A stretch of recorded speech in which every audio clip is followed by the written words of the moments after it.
Hey everybody, welcome to the Allison Park Leadership Podcast, where we have some culture creating conversations. Glad you're here. My name is Dave. I'm one of your hosts. My name is Jeff, and of course we're father and son. This is a multi-generational podcast. It also is, we're both pastors on staff at Allison Park Church. Dave, the Northside campus pastor, and I'm the lead pastor here. We're glad you're here. Do we have any shout-outs for anybody today, Dave? No new reviews yet. Okay. We would love to, though. So next time, hopefully, we can have you give us a review, because we want to give you a shout-out. And if you're kind enough to leave us a 5-star review on Apple Podcasts, it will leave your name, your username, and we would love to just give you a personal thank you for helping us to spread the word. So, hey, regardless as to whether you have or not, thank you for being a part of this. Thanks for listening. If you are a first-time listener, thanks for joining. We're really glad to have you today. And, yeah, excited to get into it.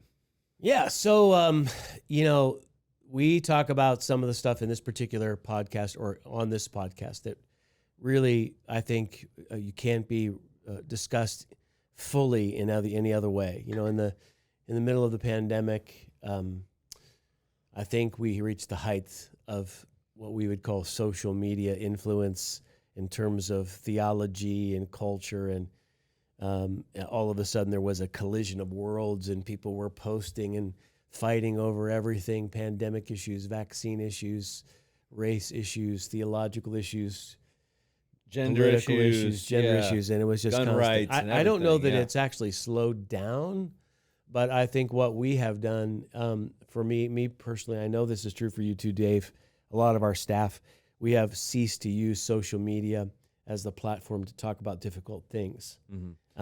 And in many ways have detached from the culture war narratives that are out there, because it's just so, I think exhausting. It's almost become not just part of the problem, but the problem itself. Yeah, for sure. Is the issue. So, I think there's a lot of fatigue on this, by the way. I mean, I know we're heading into an election year, but to me it feels like in 2020, when everything felt like it happened at once, it felt like the world got swept up in it, and it was like whether or not you were ready, you were in it. But after that, this next season, it feels like people are just bracing, like, oh, come on, just get this year over with. Like, we don't need any more of this, because it's not that stuff's not important, but it's just, how do you know it's true? And we're not talking about this in the podcast, but how do you know it's even true? Is there manipulation? Is there fake news? Is there, just a certain agenda? And what is important? And man, Okay, so that brings up the topic for today, because we're going to talk about the collision that happened culturally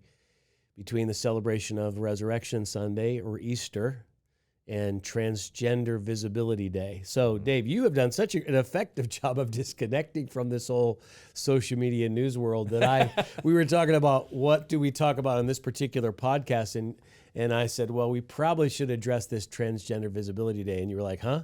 And I was like, you don't know what that is? And you said, no, I don't know what it is. And I said, well, this was the huge point of conversation over Easter weekend. Yeah, I now live under a rock. So yeah, you didn't even know. Good for you, man. You missed this whole stress point. So this became the dividing line between the two sides of the culture war. What should happen on March 31st of 2024, which is both designated Easter Sunday, which changes dates every year depending on the calendar, and Transgender Visibility Day, which I had never heard of before. So it was effective at what it did, apparently. Huh? So I said it was an effective holiday, apparently. Yeah, it became visible. It became visible. It was very visible. So, of course, President Biden, which I think he does for a lot of days of significance that are placed on the calendar that we may or may not be aware of, will make a proclamation of sorts. I guess particularly with the LGBTQ. Yeah, but it's anything. I mean, every day is a different day of celebration for something. National Hot Dog Celebration Day. Sure. There's, National Pizza Day, National Best Friends Day, National Pets Day. There's a national day for everything. Almost every day on the calendar has something on it. So anyway, President Biden came out and recognized Transgender Visibility Day. But I think, if I'm correct, didn't do the same kind of a thing for Resurrection Day or Easter Sunday. I think they held an event. It was like an Easter egg hunt. You couldn't have any religious symbols, so it felt like it was muting the Christian side of things. Well, this has happened a few times now, too. And then the public celebration of Transgender Visibility Day, which caused then there to be a feeling like President Biden is insulting Christianity. I saw a lot of pastors posting saying this, for us, it's still Easter Sunday. It's still Resurrection Day. It's Resurrection Visibility Day. Like it was like, and then you had, so I read some social media posts in the comments below, which were saying this was not designed to be an assault on Christianity. It was designed to be just the celebration of the day it's designated for, which falls on March 31st every year. It wasn't designed to be a specific assault on Christians. Okay, so that's the tension, that's the culture war that arose over this particular issue. And it brings up 5 or 6 different things we should probably talk through. Sure. By the way, do you remember this feels similar to the whole Easter worshipers thing. Remember that? No. Where it was like there was a terrorist attack in the Middle East on Christians on Easter who had come to gather at, I forget where it was. I think it might have been in Jerusalem or something. And and there was this bomb and it killed a number of people and a lot of people were injured and they were saying, people were saying, like, I remember Hillary Clinton and, former President Obama were saying, like, hearts go out to, like, Easter worshipers.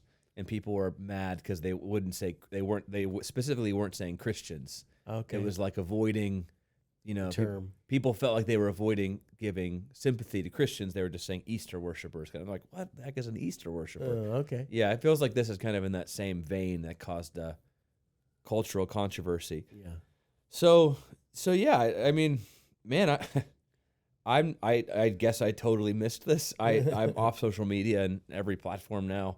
Kind of intentionally felt like that was a step I needed to take. So this kind of caught me off guard. Yeah. But where do we want to start with this whole thing? I mean, I think we were having a conversation the other day at Starbucks about the greater movement across our culture when it comes to Christianity and, do we want to start there? Yeah. Okay. So I think, first of all, it's important to say that 2 things can be true at the same time. Great. So it is possible to say that Transgender Visibility Day was scheduled for March 31st and therefore was not meant by everyone who celebrated Transgender Visibility Day for it to be an assault on Christians, because it's just a day on the calendar, just happened to coincide with Easter Sunday. I think we could admit that that's probably true, that some people celebrate it. It is curious, however, to note that there are a lot of these days in the LGBT community. So there's the entire month of June, which is Pride Month, which has, the celebration of that. And then there's days throughout the year. I'm just looking at, April 6th, International Asexuality Day, April 10th, National Youth HIV/AIDS Awareness Day, April 18th, National Transgender HIV Testing Day, April 18th, Non-Binary Parents Day, April 26th, Lesbian Visibility Day. So May 17th, International Day Against Homophobia, Transphobia, and Biphobia. Then there's the entire month of June. Then in August 14th, Gay Uncles Day.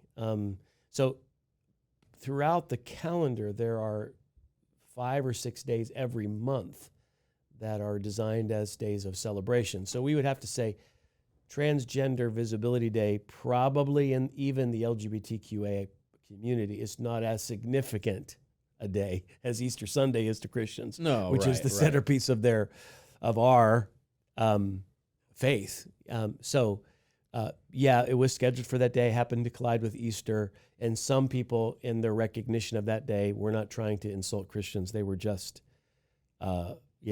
recognizing that day on the calendar. Okay, so I think that's probably true on one side. The other side is that there does seem to be a movement in our culture to insult Christianity. At the very least, insult Christianity. At the most, limit, persecute, and provide severe consequences for anyone who holds Christian beliefs. Yeah, that might sound intense to some people, but if you really listen to what people are saying, one of the major enemies of the movement for taking any limits off sexual prohibition at all would be the church. Like, it's specifically Christianity. It's not necessarily Islam. It's not necessarily Mormonism. It's not necessarily Judaism. It's specifically Christianity. Although Mormonism and Islam would have similar restrictions on sexual behaviors, but in terms of what's targeted in the as American media, sure, right, exactly, would be Christianity. Yeah. Mm-hmm. And I mean, now whether or not President Biden or other officials like the governor of California, who made a distinct attempt to celebrate Transgender Visibility Day and ignore Easter, whether that was intentional on their part to, make it a sort of an attack on the day, I don't know. Only they know their motive in that particular moment. What I'm not willing to do is carry an offense over it. Sure. And I'm not also willing to assign a motive to them that I honestly don't know if they had or not. From a political point of view, it probably was incredibly wise to gain allegiance from one side of the aisle, but totally stupid to insult a whole other half of the country. Well, everything's polarized.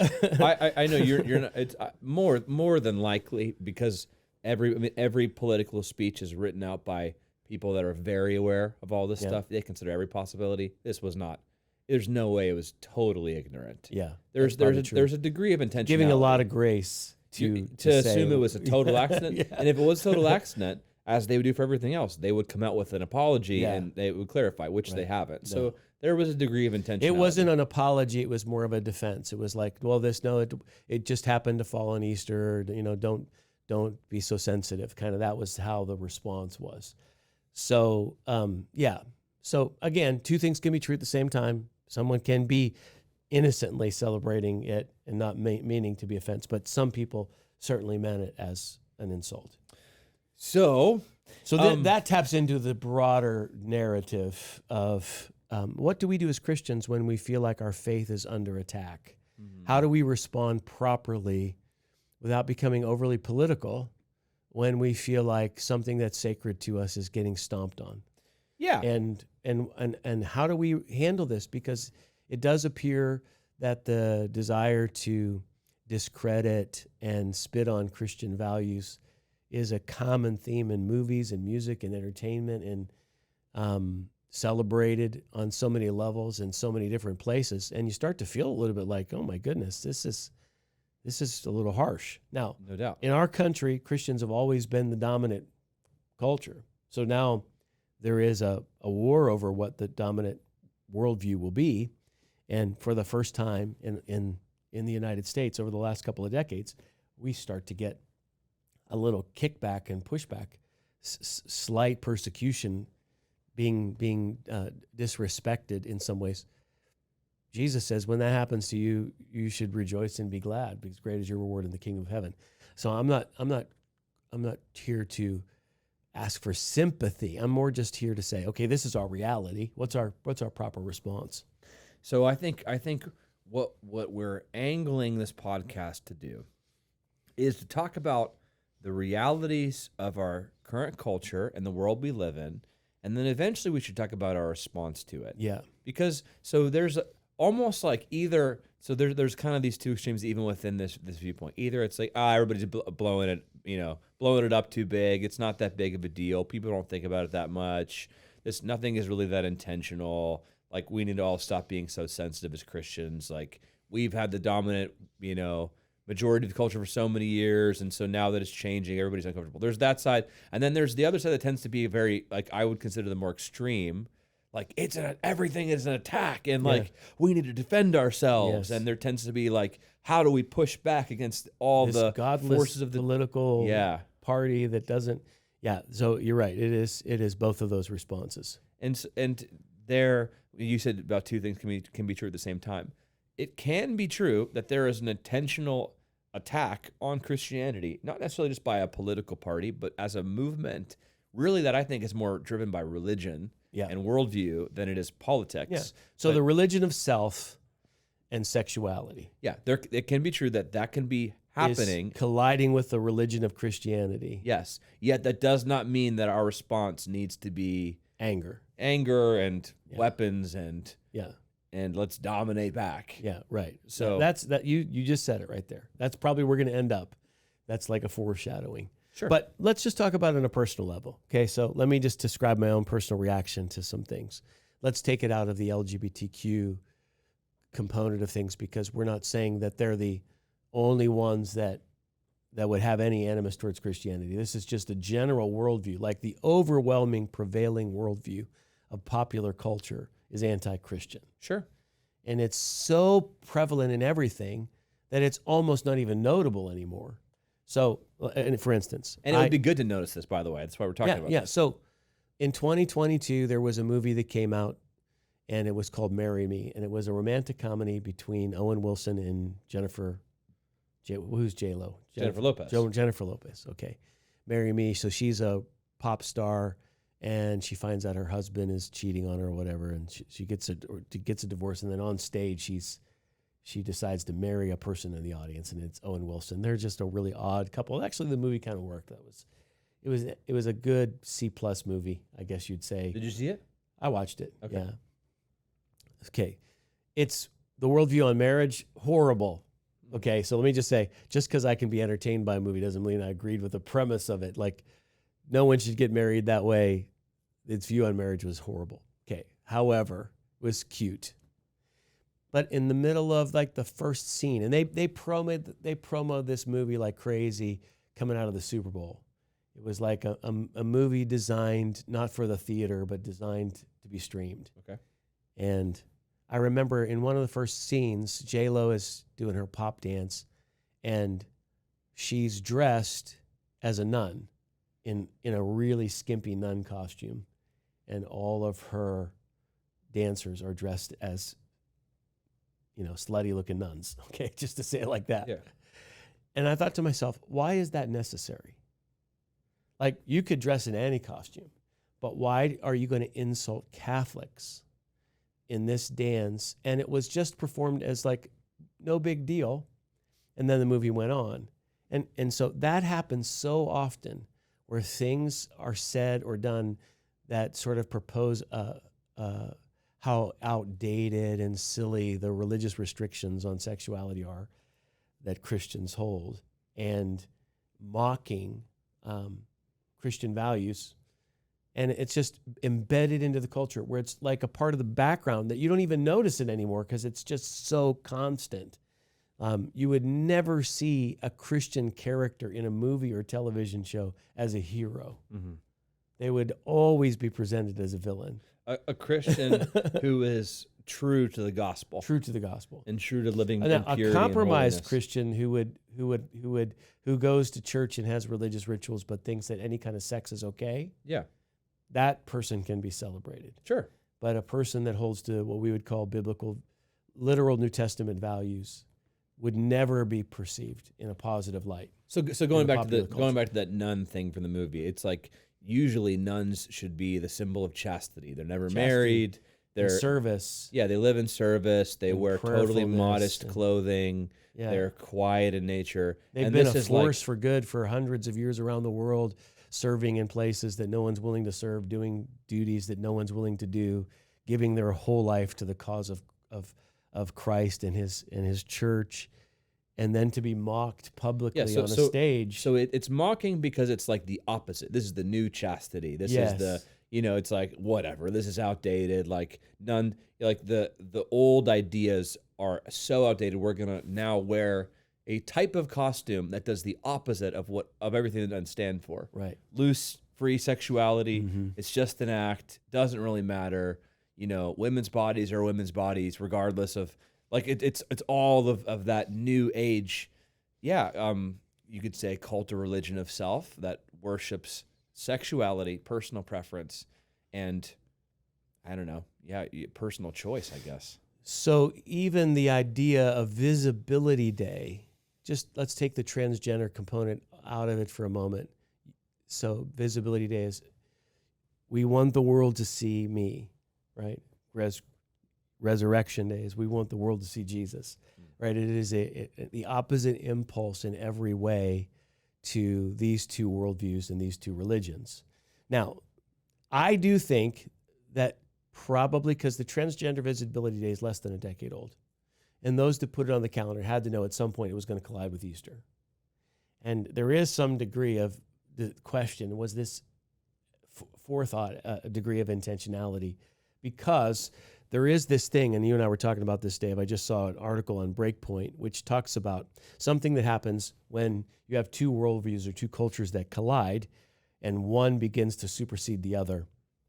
One begins to take over the old spaces where one was in power, and then the new one comes in. It's almost a form of colonization, but it's happened in a lot of places. It's a word called desecration. Okay, so talk about how this had happened before. Okay, so when I was in Turkey a couple of years ago, 2021, I went to the oldest church building in the world. It was built in the 400s, so just a couple hundred years after Christ. Remember, Christianity became legalized in 313, so it was one of the first big church buildings ever built. Today, it isn't a church building, it's a mosque. So when Islam took over that part of the world, it took the sacred space that was Christian space and transformed it. It didn't demolish it and say, we're going to raise this and it's not going to exist anymore. It said, we are now going to take that same space that was devoted to worship Jesus, and we're going to now use it to worship Allah. Mm-hmm. And so superimposed on top of that holy space. Now, this is true throughout the world. So when Christianity became a movement, a lot of synagogues were converted into churches. Mm-hmm. So ancient synagogues, because those Jews became believers in Jesus as their Messiah, and the synagogue became a church. So a holy space by a former worldview was taken over by another worldview. That's even true of holidays, right? Christmas and Easter were both previous pagan holidays. Pagan holidays, and because there was celebration that was going on, the Christian leaders said, we're going to take this day you used to celebrate false gods, and in its place, we're going to still have a celebration, but we're going to celebrate the resurrection of Jesus or the birth of Christ. So when you have a cultural worldview collision, it's very often the case where there is a desire to take over spaces and places, times and places that were devoted to the worship of something previous, and in its place superimpose a new worship system upon it. So probably Transgender Visibility Day and its open declaration by our president is an attempt to desecrate what was a sacred space for Christians and to make it something that now includes something that would be contrary to Christianity. And so, the fact that we live in a world that is trying to desecrate the things sacred to us puts us a little bit under a pressure to say, how do we respond to that?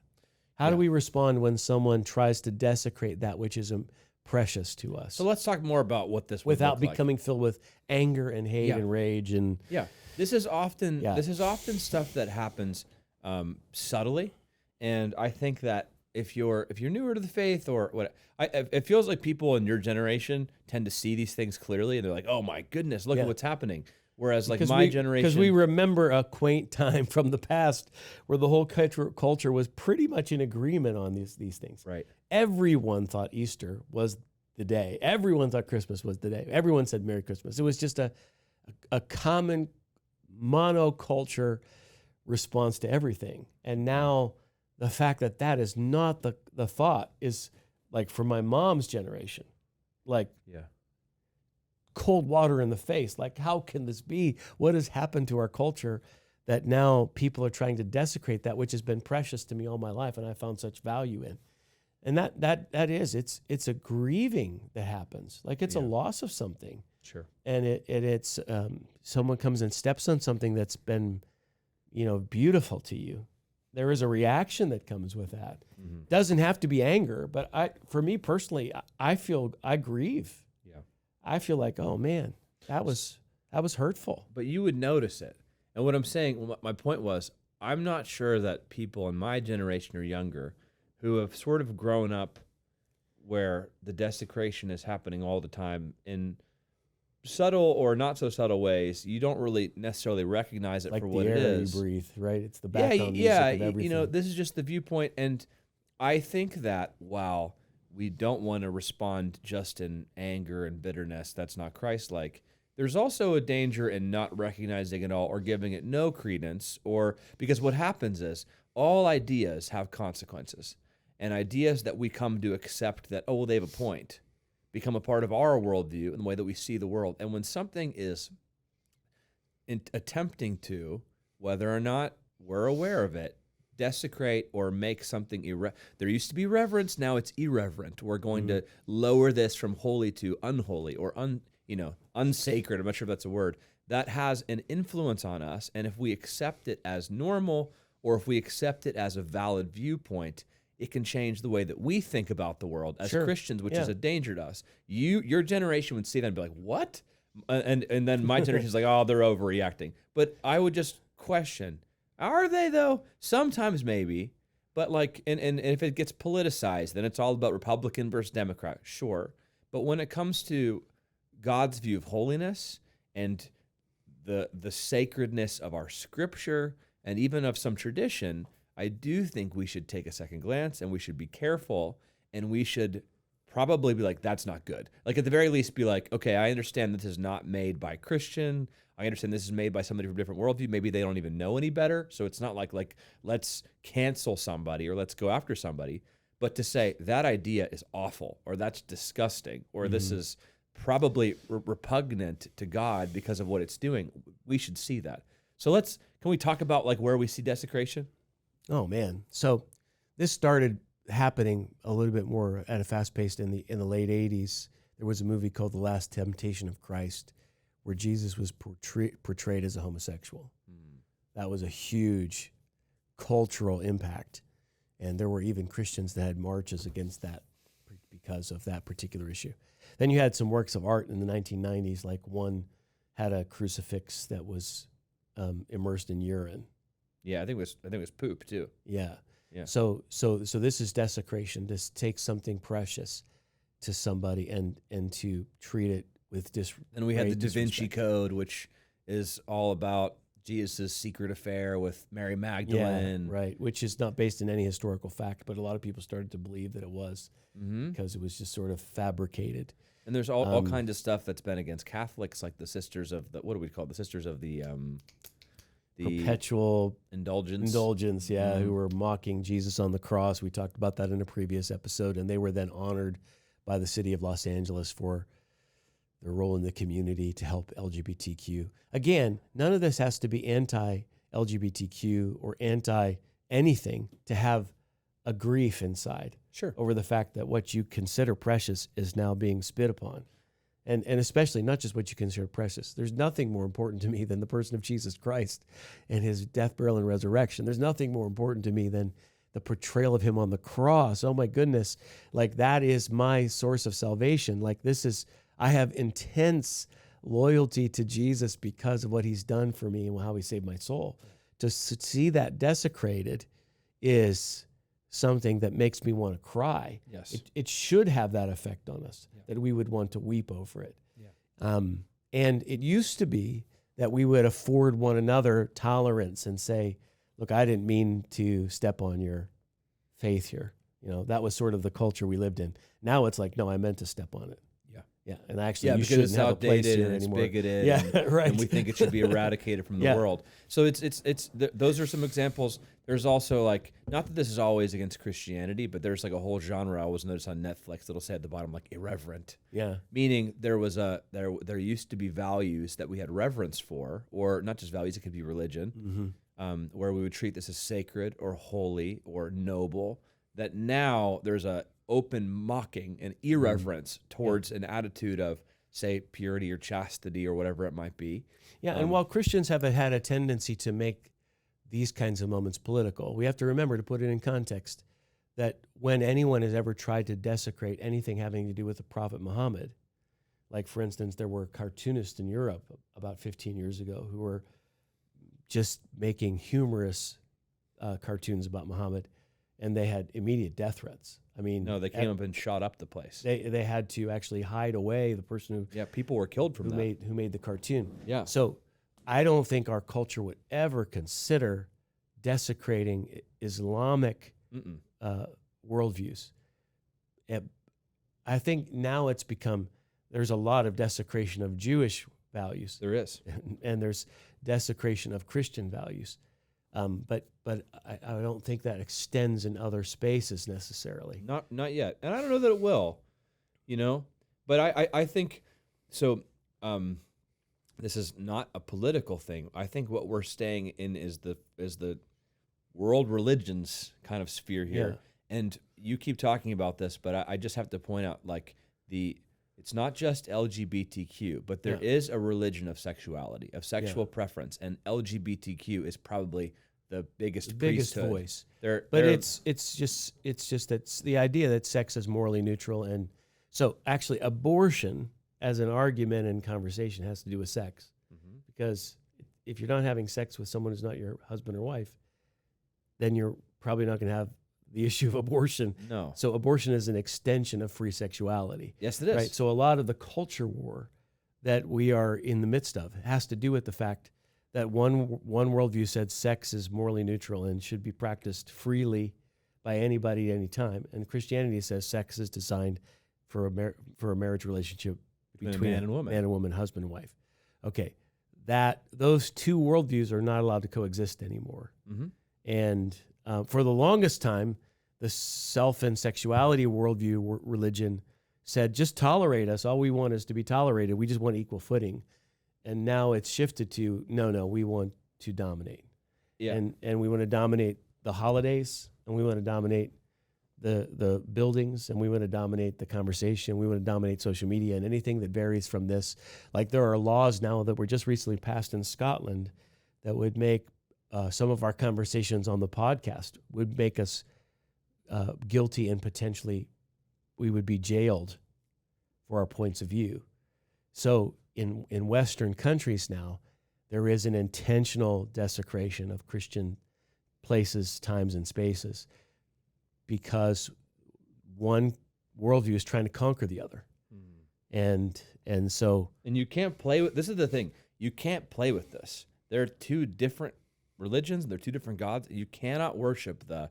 they're mutually exclusive. Yes. Well, like, sex is free, and it's just a human act, and sexuality and gender is a spectrum, and it's all open, and it's whatever you decide you feel like, because, like, it's your body, and so who cares? What the Bible says is your body is the temple of the Holy Spirit. It talks about being transformed.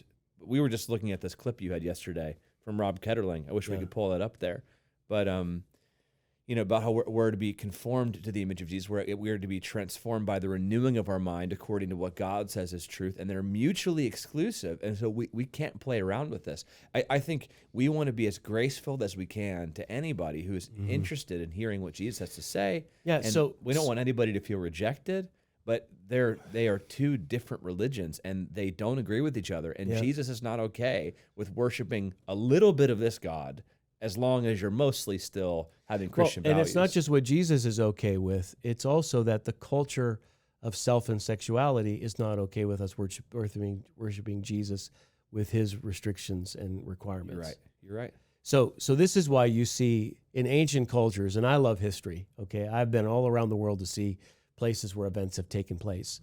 But where one culture conquers another, they often will tear down their statues, they'll cut off the heads of their heroes, because they're basically saying, you aren't ruling here anymore, we are. And you had all of these symbols of your culture and the importance of what happened. We're going to tear all that down because we're now the new power in place. And we're in a process here in our culture where I guess the debate is whether or not that's going to happen or not. Will Christianity be put into a place where it's no longer welcome? Because it hasn't reached that point. I mean, let's just face it. There were millions upon millions of Christians that showed up on Church and Easter and worshiped the resurrected Jesus. Yeah. In terms of the amount of people who celebrated Transgender Visibility Day, it was probably a very tiny population base in comparison with those who celebrated Jesus on Easter Sunday. For sure. So the power of the Church of Jesus Christ is still alive and well and thriving. And I mean, in no way do I see this as a threat to Jesus can build his church and the gates of hell aren't going to stand against it. And no matter what law is passed or what proclamation is put forward, I'm not worried about the future of Jesus or his kingdom. However, I am offended and insulted when someone tries to desecrate my space, and I have to process that emotionally, and I got to figure out how to respond appropriately. Or, like you said, if you're in your generation, Dave, or younger, you have to notice that it's happening at least and say, yes. hey, man, that's not right. That's not okay. It's not okay for you to do that. And I have to stand up for my Jesus here and say, I'm a follower of his, and you know, if you're going to spit in your face, do it directly. I love you. I forgive you, but I'm not changing my mind and I'm not going away. No. And I will even more boldly declare who he is and that he's risen from the dead. And I'll also declare real boldly that I love you with all my heart, and I want to serve my community, and I want to make a difference in the world, but I'm not backing down from what I believe or who I am. And honestly, there are some times when I'm watching a movie or a television show and something comes on that is an attack on my faith. Sometimes I'm like, okay, I'm done. Yeah. I can't do that. Agreed. Like it's not worth it for me to have the 60 minutes of entertainment to sit here and watch my fellow sisters in Christ, these nuns, get insulted without a response. And maybe my only response is to turn the program off and to walk away and say that's just, I mean, it had nothing to do with the plot, no reason for it to be in there, other than it's just a part of the palpable worldview to step on the faith of Christians. So, okay, one thing is to get a little backbone. One thing is to recognize it. If it motivates you politically and you want to say, okay, that politician has now insulted my faith in such a way that I feel like I'm not sure I could vote for them anymore, I'm fine with that too. Yeah, of course. Obviously, every statement a politician makes has impact, and we have to consider all of those things that are said and done. But I don't think our first response is political, because the political myth is, well, if we just vote the right way, then this problem goes away. Yeah, for sure. The collision between these two worldviews isn't going away regardless of who the president is or who the mayor of your city is. It is what it is. It's in the air. It's a constant, and there's a battle going on.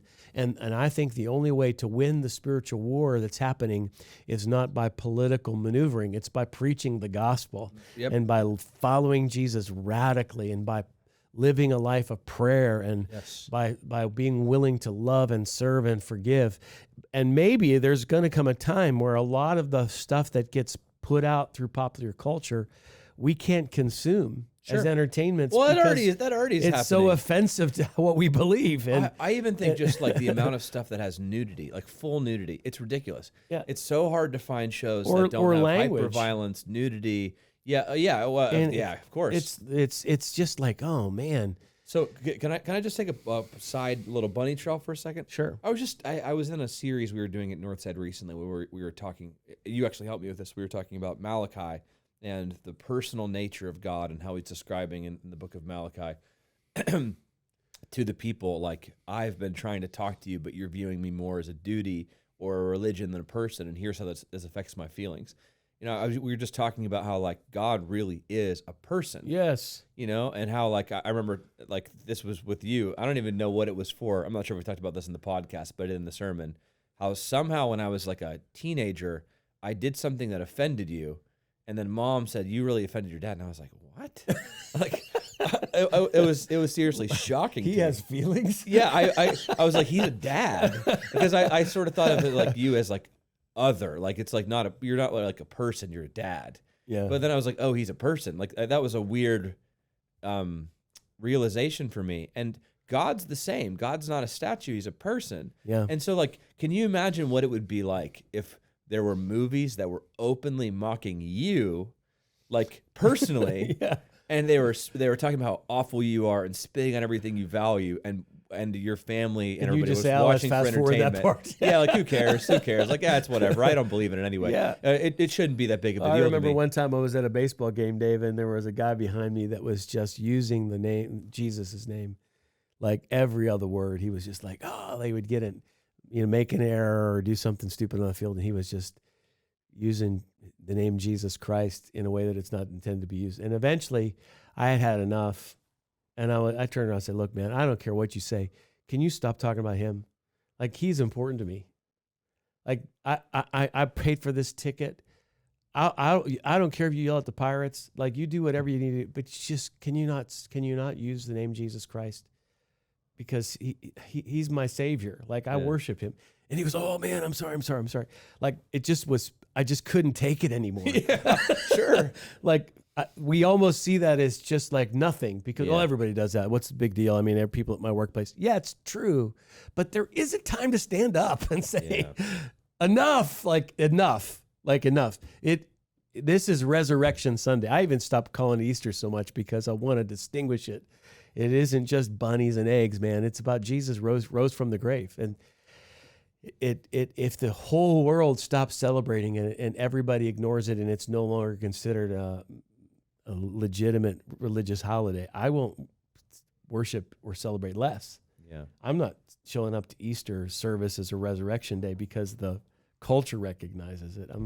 I'm celebrating because it's central to my faith. Yeah. It's wonderful if the culture all around you is aware of that and sensitive to it. But if we're living in a culture that isn't anymore, and I think this is just one of these wake-up moments, like, wow, the world has changed. Christianity's on the out. Should we say under attack? We're being dismissed, and our ideas are being dismissed and degraded. Right. Yeah, our viewpoints, our worldview, our beliefs, our traditions, everything that's been sacred or have had reverence are not just being dismissed. There's an attempt to dismantle, discredit, and what's the word you just used that we were talking about? Deconsecrate. Desecrate. Desecrate. And to desecrate. Yeah. And that shouldn't be just fine with me. And this, I mean, we're always on the soapbox now, but it feels like it's a sign of the times where we are, and I feel like it's what God wants to say to us. It's just like, you got to pick a side. Mm-hmm. I'm not saying pick a side for who's going to dominate America. I'm not saying back to the four founding fathers and, the Constitution, and I'm not like, let's get our rifles. It's not like that. But I'm saying we have to pick not a political side. Yes, a worldview side, a religious side, a worldview side. A worldview of like, am I a follower of Jesus? And if I am, you can't play around with this demon god of free sex, of sexual immorality, whatever you decide. It's you're your own person, and it doesn't really matter, and it's not harming anybody else. No.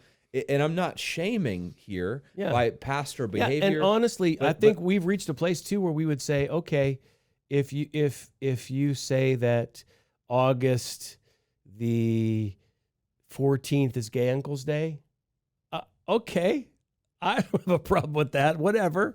If you want to, if that needs to be a thing for you to have a recognition of gay uncles on a particular day, I also don't take offense over National Pizza Day. Like, there's days for everything. People that aren't Christians, but. Yeah, right, exactly. And if the culture is pluralistic and there are many people that are going to coexist together at the same time and can operate still with respect for each other, and your worldview believes in the worship of self and free sexuality, and you want to be my neighbor, okay, I got no problem with that. I can live in a pluralistic culture with different worldviews. I just wish mine wasn't stepped on. Mm-hmm. That's all. That's all. I just wish... And okay, if it is, and if it's ramping up, that means what's coming next is more significant persecution. Mm-hmm. And if that's coming next, we as the church need to get prepared for that, to respond in a Jesus-like way, because when persecution starts to come more aggressively, that's where the gospel gets preached more forcefully. Yeah. And the clarity comes for people as to the difference between these two worldviews. And then the church starts to really grow through salvation. Mm-hmm. That's what happens around the world. And so if we're moving towards it, I guess these little desecration moments are just preparing us for more aggressive persecution that might arise. And when that happens, let's be ready. Mm-hmm. Let's be ready. But I think we can just pause and have a grief moment. Like, it was sad. Yeah. Easter's Resurrection Day celebration and the conflict that arose around it, that was insulting, and it was sad. And I realized two things can be true at the same time. It was just a day. It was on the calendar. I get that whole part of the narrative. And I'm not saying that that's untrue, but it still was handled in such a way that was a bit disrespectful. It's again, just putting it bluntly, it's the worshiping, it's saying this holiday that worships another God is now going to get more visibility and sort of supersede our ancient tradition of celebrating Resurrection Day. It was a I pick this over this sort of a situation, which is insulting, and that's okay. Again, this is not meant. I just think we have to get this through. Like, this doesn't have. It's not mostly about the realm of politics or who dominates or who has the culture by the throat, who makes policies. I think as Christians, we should be pushing for, against evil, and I think that's fine. But the response, I don't think is a primarily political one, but it is one of allegiance, and it is one of our worship, and it is one of our worldview, and what we're should okay make with you tolerating. lean a little bit more into your worldview and into Christ. Yes. It should make you say, okay, I hear you, but now I'm going to be even stronger on my faith. Now, okay, I hear you. I took that insult. Don't repay insult with insult or evil with evil, but rather with blessing, so that you might inherit a blessing. It says in 1 Peter chapter 3, if you're persecuted, rejoice and be glad, because great is your reward in the kingdom of heaven. I think that's all our response, not to insult, not to lash back. But I guess in some ways, this particular episode is it's an episode where we're grieving publicly over it. And we're trying to bring people that have just become so hardened by the constant faucet that's turned on of insult to Christianity in every program, in every movie, in every to say, hey, pause for a moment and notice what's going on around you, because your faith is under attack. And if you're not careful, this constant peer pressure to cave to the worldview of self and sexuality is going to suck you in, and no longer you're going to be a follower of Jesus anymore. It would be a crazy plot twist nowadays if there actually was like a Christian pastor who wasn't the bad guy. Like, that would be shocking, because they're almost always the bad guy. Oh, they always are. Yeah. You kind of know, okay, here they are. Here's the villain. Yeah, here's the villain. Like, there they are. Like, they're a hypocrite already. We already know, because it's they're pre-written abusing into a it. kid. They're stealing money from somebody. They're really fake. They're addicted to drugs. Yeah. Their son is gay. Yeah, right. But they're hate speech guy. That is the constant narrative. It's like the biggest trope of all this is Law and Order. Like, yeah. You know what I mean? Like, we haven't watched it in a while, but Sarah used to watch like SVU, and it was like early on in that show, like 20 years ago or whatever, when it started, one of the main characters was Catholic, and Catholic was fine. If you were Pentecostal, that was the bad one. You were really crazy. Yeah. You were handling snakes. Yeah, you were a cult for sure. Yeah. But now, anyway, so I guess my closing thought is, I feel like for me, and hopefully for anybody else that's listening, like a call just to say, let's be public about the fact that we're Christians, that we're followers of Jesus, and not be embarrassed or ashamed of this or have to apologize for what the culture's mocking. I'm proudly what you're mocking. Yeah, and I would like you to stop, because it's frankly insulting. You know what I'm saying? Yes. Like, it's weird that you want a culture of respect, except for whenever it goes against your worldview. Yeah. Because tolerance is not the flavor of the day. Now it's domination. And I would appreciate you not trying to dominate me. Right. The way that you frame other people as bad for doing that. Colonists and things, I would prefer not to be colonized. But I think that's how I feel. I want to stand up for Jesus. Not for Republicans or Democrats or for politics, but I want to stand up for my Savior and for everything that he stands for, even if that's outdated to other people. Any closing thoughts from you? Yeah, I think one of the things that Jesus says is love your enemies, pray for those who persecute you, or mistreat you. Bless those who curse you. Do good to those who insult you. Right? I feel convicted, Dave, that I don't do enough praying for people who are insulting me, and I probably do too much giving into entertainments that I talk myself into, and maybe because something inside me rises up when I see another insult coming. I'm like, do I want to keep watching this? Sometimes I'll say it out loud, and I'll be like, oh, I can't do this anymore. And I'll just turn it. Maybe I shouldn't be all that surprised that I can't be entertained by a world entertainment community that doesn't worship Jesus. I mean, why would I think any differently than that? Like, why would I expect that to be honoring to my faith? And maybe I need to be a little more selective in terms of what I allow myself to be entertained by. And I'm already pretty strict. Sure. So anyway, I think I need to pray for my enemies more. That's good. I probably do too. I honestly think that my response when it's insult can so quickly turn to anger if I don't turn it into prayer. Wow. And so quickly it can turn to cursing and hitting back if I don't choose to bless. Yeah. And yet the podcast gives me a chance to articulate what I believe in a way that is both sensitive but is inflexible, right? Yeah. And so this podcast is a gift in my life because it allows me to respond to things like this without the, toxic social media environment. Yeah. So, well, we hope you're processing through this as well, and that, that Jesus can lead us all to be Christ-like in our response. And we're thankful you're joining us again. As we always say, we're trying to have culture-creating conversations that can help to navigate through some of these tricky waters that you're going through, and maybe your family or your church is going through. And we would love for your help as we try to have these conversations. You can help us in a few ways, but generally by helping us to spread the word. So that looks like, if you're watching on YouTube, you can like and subscribe, hit that bell for the notifications. You can leave us a 5-star review on Spotify, Apple Podcasts, or wherever you're listening to this. And then you can obviously share on social media, or just even send it to a friend with that little arrow button. Send the text link straight to them so they can hear this. That would really help us spread the word as we try to have these conversations. But regardless, we're thankful that you're a part of this. Happy Resurrection Day. I know it just passed recently, but happy Resurrection Day. And we'll catch you guys again next time.